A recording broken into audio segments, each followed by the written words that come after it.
Bienvenidos a Teología al Día. Estamos aquí hablando de lecciones de liderazgo y vamos a hablar ahora de Josué. De Josué podemos hablar muchas cosas. Josué era siervo de Moisés, era auxiliar de Moisés desde el tiempo de la salida de Israel de Egipto. Por lo menos podemos trasladarlo hasta allá cuando en Éxodo vemos que en la lucha contra Amalek quien lidera el pueblo de Israel en la batalla es Josué. Hay una sinergia entre Josué y Moisés presente a lo largo del Pentateuco, desde Éxodo hasta Deuteronomio. Moisés está, Josué también. Moisés y Josué andan juntos. De Josué sabemos muy poco, pero lo que sabemos es que nunca se despegó de Moisés. Josué es aquella persona que quiso aprender de Moisés. Y ahí vemos el corazón de Josué diferente al corazón del pueblo. Mientras el pueblo quería el maná, mientras el pueblo quería las codornices, mientras el pueblo quería el agua, Moisés quería buscar a Dios y Josué quería aprender de Moisés.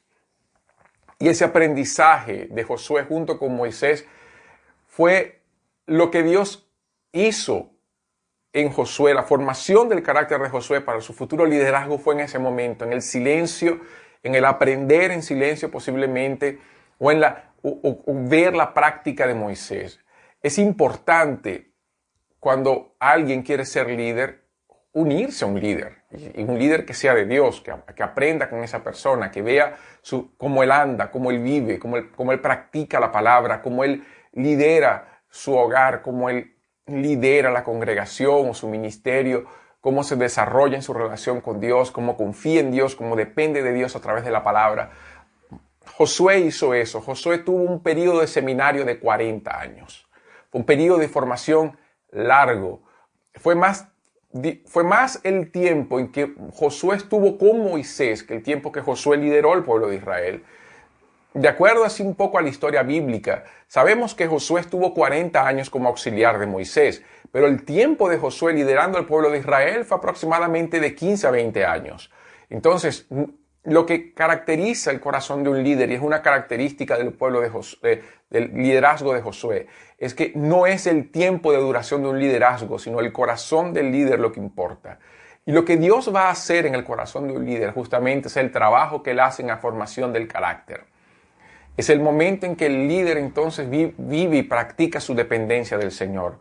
Josué fue animado por Moisés, fue animado por Dios a su función. Antes de que Moisés muriera, en Deuteronomio, vemos las palabras de Moisés a Josué y le dice: Josué, esfuérzate, ten ánimo, haz lo que Dios quiere que haga. En Josué capítulo 1 vemos que Dios dice las mismas palabras a Josué. No es que Josué era un cobarde. Josué lideró el pueblo de Israel en la lucha contra Amalek, como ya dije. Josué se enfrentó al pueblo también con el becerro de oro. Josué también fue uno de los espías y se enfrentó a la multitud, se enfrentó a los otros 10 espías junto con Caleb, dando un informe diferente. Josué era un hombre de carácter. No pensemos que Josué era una persona pusilánime. Josué no era joven. Josué podría tener entre 85 y 90 años cuando Dios le dijo: esfuérzate y sé valiente. No era un muchachito. Josué murió aproximadamente con 110 años. Sí, 110 años. En Josué 24-29 muestra la edad. Entonces, si el ministerio de Josué fue de 15 a 20 años, entre tomar la tierra, dividir la tierra y alejarse para que los jueces tomaran parte del liderazgo político y los sacerdotes liderazgo religioso de la nación, Josué no era un muchacho cuando Dios le dice esfuérzate y sé valiente, no era un joven, era un adulto, era una persona de edad en realidad. Entonces no era falta de experiencia, era el peso del liderazgo. Era la misión que él sabía que él tenía que hacer. ¿Por qué? Porque él había ido para la tierra prometida. Él conocía el camino, conocía todo, conocía a los enemigos y sabía que era importante depender de Dios para la victoria. Y esa es la lección del liderazgo de Josué. La dependencia de Dios para tomar decisiones aun cuando el resultado parezca obvio.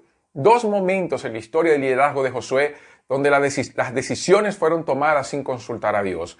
La primera vez que lucharon contra Jai. La primera vez que lucharon contra Jai, ellos se confiaron porque la ciudad era inferior a la ciudad de Jericó. Ellos habían visto la gloria de Dios en Jericó. Ellos habían visto todo y dijeron, bueno, Dios actuó en Jericó. Ahora que esta ciudad es tan pequeña, no necesitamos buscar a Dios. Entonces vamos, porque una situación bien fácil, vamos. Y perdieron. ¿Por qué? Por causa del pecado de Acán. ¿Qué nos enseña ese pedazo? Nosotros comúnmente decimos que vamos a orar por las situaciones difíciles porque las fáciles las vamos a resolver nosotros. Y eso no es verdad. A veces lo obvio no es obvio. Y es mejor depender de Dios hasta en las decisiones más pequeñas, cuando hablamos de liderazgo, y no tomar en función el sentido común. El sentido común es engañoso, pero la dirección de Dios es permanente y es correcta. Entonces, no existe cosa pequeña en realidad para Dios. No existe una decisión mínima que podemos nosotros asumir bajo nuestro propio riesgo. Podemos depender de Dios en las decisiones de la vida. Y eso nos lleva también al caso de los gabonitas. Dios le había dicho a Josué que tenía que exterminar todos los pueblos de la nación de Israel. Todos los pueblos que estaban en la tierra de Canaán deberían ser extintos, menos los pueblos vecinos de la región. Ellos se podrían hacer alianzas con ellos y ponerlos en situación de servidumbre. Los gabonitas supieron de eso, entonces hicieron toda una tramoya para engañar a Josué, y de hecho lo hicieron, y la Biblia dice que fueron engañados porque no consultaron al Señor. Qué importante la hora de hacer alianzas, la hora de buscar ayuda, tener la dirección de Dios para evitar situaciones desagradables. No pasó mucho tiempo cuando Josué y los ancianos de Israel supieron que fueron engañados por los gabonitas, pero como habían jurado en nombre del Señor, nada podían hacer. Fueron dos detalles del ministerio de Josué que nos muestran la importancia de buscar a Dios por dirección, aún en las cosas que parezcan obvias.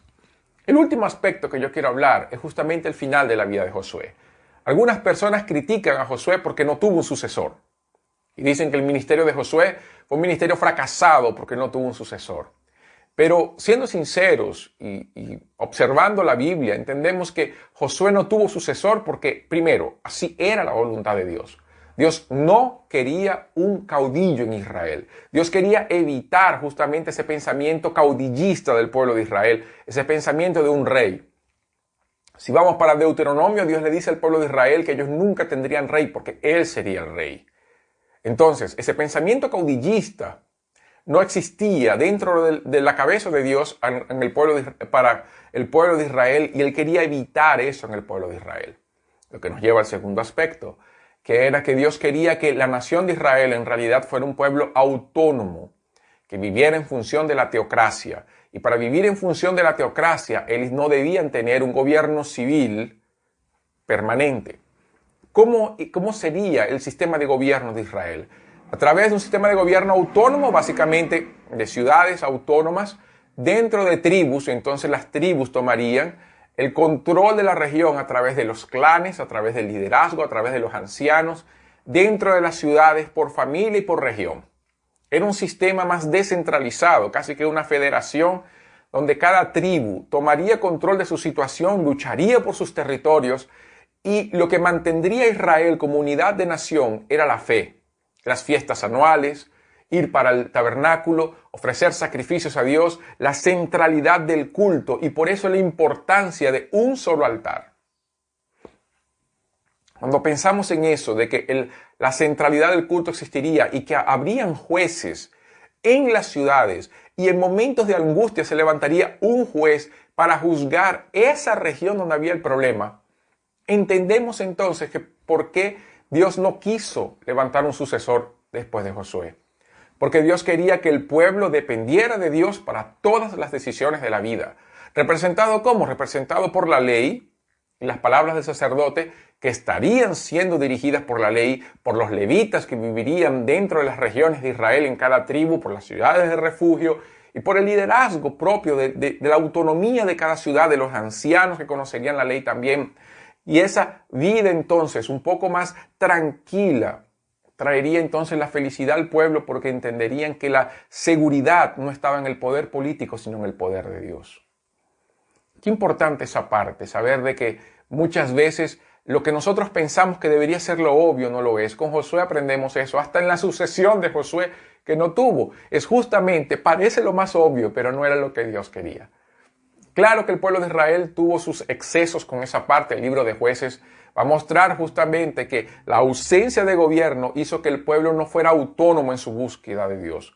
Pero eso refleja no tanto la carencia de un liderazgo, sino la propia condición del pueblo que nunca quiso buscar a Dios, eso es otro asunto. Entonces, para concluir, aprendamos de Josué como líderes a depender de Dios en todas las decisiones que tomemos, inclusive en las más obvias. Nada delante de Dios es tan pequeño que no necesitamos de su dirección. Dependamos de Dios para todas las cosas. Con eso encerramos Teología al Día. Participe de nuestra comunidad aquí en las redes sociales, en YouTube, Facebook, en las plataformas de podcast de Spotify y Deezer. Acompáñenos, inscríbase, coloque las actualizaciones y participe de todo lo que tenemos preparado para ustedes. Esto fue Teología al Día.